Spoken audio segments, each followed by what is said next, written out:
Hey y'all, kind of a cold, dreary day here in central Missouri. Been raining. I'm in my restaurant, fixing to open up this evening. Haven't played a guitar since before Christmas. What's wrong with me? But the main reason I'm here today is I'm working on tax paperwork. Oh joy, it's just, I used to be a bass fisherman.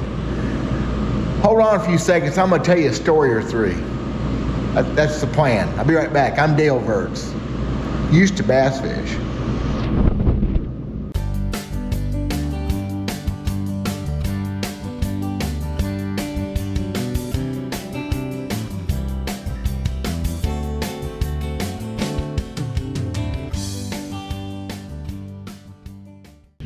So I promised y'all some Gete Hibdon stories without take anything away from Gete and his name, because he was a friend, he was my hero, he was my mentor, and that's huge important to me. I've been doing videos since 2017 and very rarely mention him, but there's some things I can tell, stuff I'm gonna talk. I don't have nothing scripted, by the way, as usual. I'm gonna tell a couple, three things that are purely between me and him, and that way nobody can refute me and nobody can call me a liar. It's my story. So I was thinking coming up a while ago when frickin' windshield wipers and cold rain and not fishing. It was early 90s and I don't remember where we were. But I was talking about I'd practiced the day before for a tournament. And Gete asked me, well, how'd you do? I said, I had 6 keepers. And he kind of looked at me, and well, there's just no way to tell y'all how Gete could look at you. Talk about burning through to your soul kind of look, but he said, 6 keepers, that's pretty good. I said, yeah. I said, kind of figured him out, I think. He said, well, tell me how you did that. I said, what? He said, tell me, start with your first cast. Tell me how you worked into those fish and what you did. And he had that thoughtful look. It's unbelievable. So I told him where I started, where I was planning on fishing, what I was looking for. And I was throwing a crawdad Model A crankbait. And it was a mid-April, almost spawn time. It had cold fronts that come through. And anyway, fish were shallow and they was liking that crankbait. And I told him I went up so-and-so bank and so-and-so, I don't even remember the name of that little creek. Unlike the Ozarks, his home waters too. And I said, it didn't take me very long. I caught a 2.5 pound, 2 3/4 pound bass. He said, a good one. I said, yeah, a good one. What'd you do next? I said, well, I let it go and I went on up the bank and I went another 50, 60 yards, caught a 3-pounder, a bigger fish yet. He looked, he said, did you quit then? Yeah. He said, why? And I said, huh? Why what?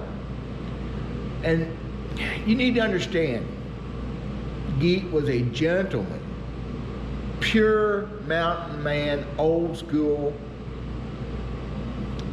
Boy, he could cuss. And he would cuss you.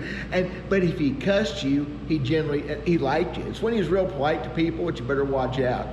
You know, I'm just, there's people can back me up on this. He said, you so-and-so, he said, why do you catch 2 good fish like that? You may have blown them for your tournament this weekend. I said, well, I need to establish that they're there. He said, son, he said, if you caught a 2.5 pound bass on the bank you're fishing this time of year, you don't have to catch no more. He said, when you're good, and he'd take that finger, he said, when you're good, you have to catch that first one. He said, it's nice to see one. He said, that's what you did the rest of the day? I said, yeah, I hopped around. And he said, what's the most you caught on one bank? I said, well, 3. You caught 3 keepers from one cove, one area? I said, yeah. He said, man, you're burning through fish you don't have to burn through. He said, just one's enough when you understand what you're fishing. When you understand that you're on the right stuff, one's enough because they don't live by themselves. How's that for some pretty cool information? And something I've lived with. And to this day, but nowadays I'm not cognizant in there as much as knowing which one's the right bank. So yeah, I ain't caught enough keepers to worry about this year. That was important, a huge lesson for a tournament fishing lesson. It wasn't much of a, you know. So many things I could say, so many stories I could tell. Used to go down to Gete's house. Well, he used to live, when I first started fishing and old enough to know who he was, just down the road here, just a few miles. I don't know, 6 miles from where I'm at right now. Went over there 3 or 4 times, an awestruck kid, with a friend of mine. And then later on, he had a place down by Lake of the Ozarks, not on the lake. That's where his house, that's where he lived when he finally died. But he wasn't on the lake, had a beautiful piece of property down there. It's huge, great shop, wonderful setup. People hung around, sometimes a lot of people hung around. And when I was done with my fishing career, it was easier to go visit with him. And the stuff he'd talk about and the people who would show up and he'd get on the phone with. And here's one for you. Here's one for you. As far as I know, this is the absolute truth. They were making baits, which is what Gete sat behind that workstation. He built baits, worked on baits, tinkers baits. That's where he was. You hardly ever find him anywhere else. If he wasn't fishing or hunting, he was sitting there behind his little table, lead pot, little jigs to make things, some really cool stuff that him and our buddy Jerry Cox invented. Jerry's a whole nother bunch of stories. I was down there visiting one day though. And I said, Gete, is anybody ever gonna write a book about you? Is anybody ever gonna do that? What? A biography. Well, he said, John Niparadney, a local writer, I told him no. See, I've been a writer my whole life. I wrote my first article for print when I was 12 years old. 13 years old. Let's get the story straight. He said, I'll let you write it though if you want. But, he said, I'm not gonna do it for you. I'm not gonna sit down and tell you a bunch of stuff. You're gonna have to do it on your own.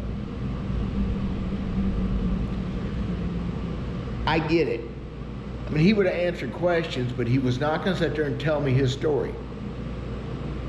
And I've got so much stuff that could have been wrote down, and I know friends of friends and family and all that. I should have done it. I chickened out. I didn't think I could do it justice. It could still be done, I guess. I don't know, nobody reads books anymore. But the fact that he told me I could do it, and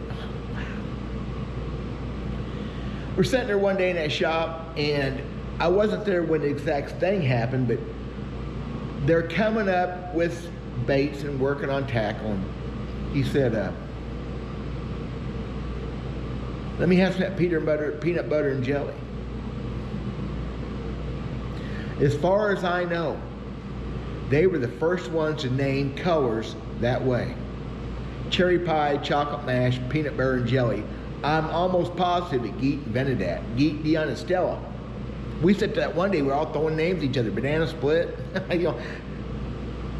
But PB&J is the one that stuck around forever since then. I didn't know how popular it was. I come back to fish and I started seeing PB&J. I thought, well, heck, that's Gete stuff. Now, it may have come from somewhere else. I don't think so. We sat there and talked about colors, and I heard him talking about it. That's pretty awesome stuff to me. Fishing Lake of the Ozarks again one day in March. Pretty chilly day one year. We started to come out of a creek, and there's Gete coming across the point. So you go over, you visit. I was 18 maybe. We pull up next to him. I think he's with his, if I remember right, he was with his stepson, Chuck. And we're talking. And these guys, the old school Lake of the Ozarks guys, would talk in a code. And to this day, sometimes I'm not really sure what they was talking about, but I have also realized in the years since that me and other guys have kind of had a code, what we say in front of other people. It's kind kind of needs to be documented somehow. But, you know, have you been so-and-so? Did you do whatever? And I remember after that day, I said, well, too bad Gete ain't catching him. And my buddy, what do you mean he ain't catching him? He's loaded the boat. What? Yeah, he told us he'd been catching him and kind of told us where and how.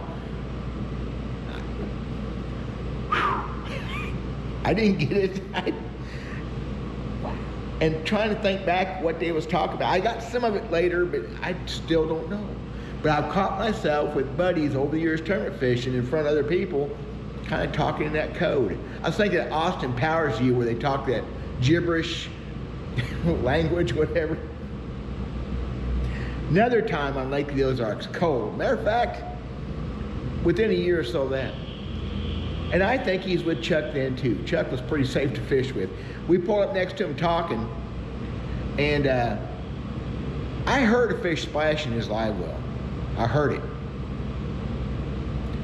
Yeah, he said, we're catching them.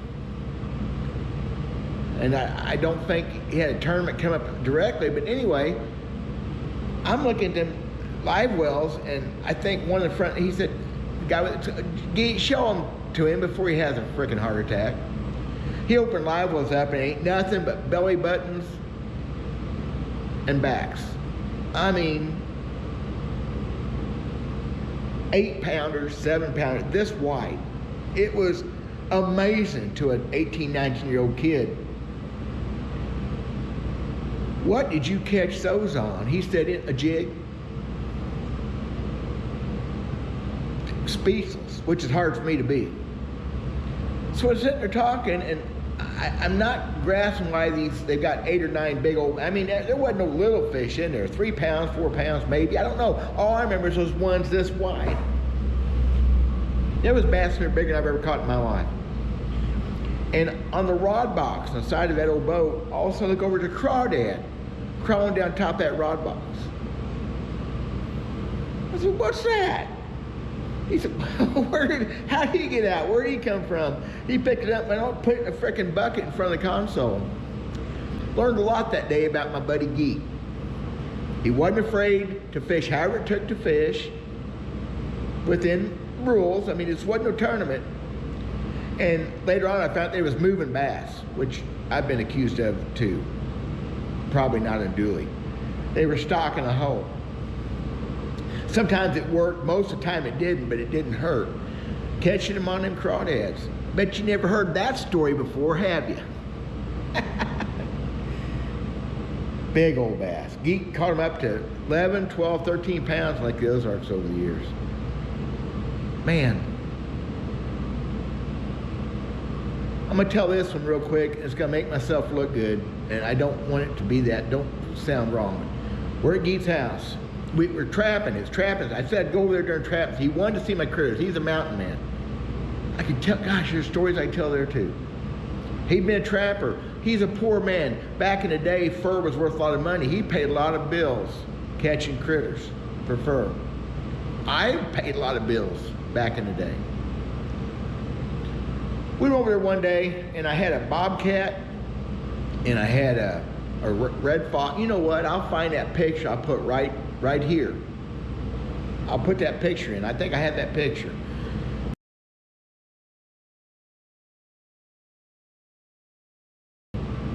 So we're over at Gete's, we're talking about the trap and stuff, and we first come in the door though, and he goes, well, look at them outlaws. It's me and Jerry Cox again. His buddy, my buddy, passed away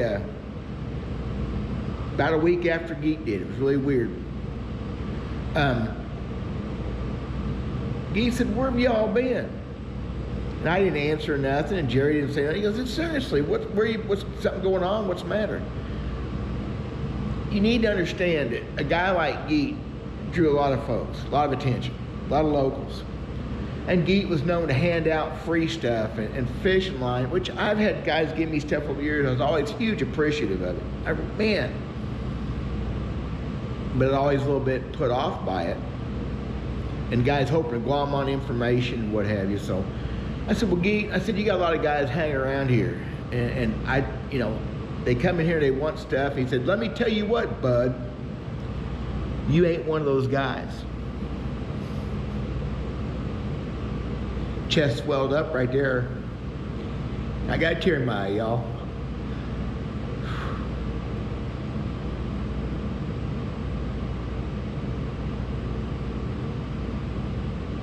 Be right back. I think about Gete every day.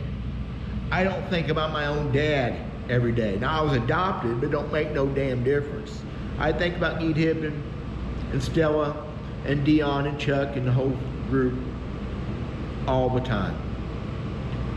I was never one of those hot rod guys that I just never was. But I wish Gete was here. He'd laugh at me, the stuff I'm pulling now. Probably be hard enough on me to make me do better than what I'm doing. But I think about him every day. I think about him when I'm fishing. I think about him when I'm making these baits. What a man. I wish y'all could have been around him. God bless. I'll talk at you soon. I'll try to do better next time.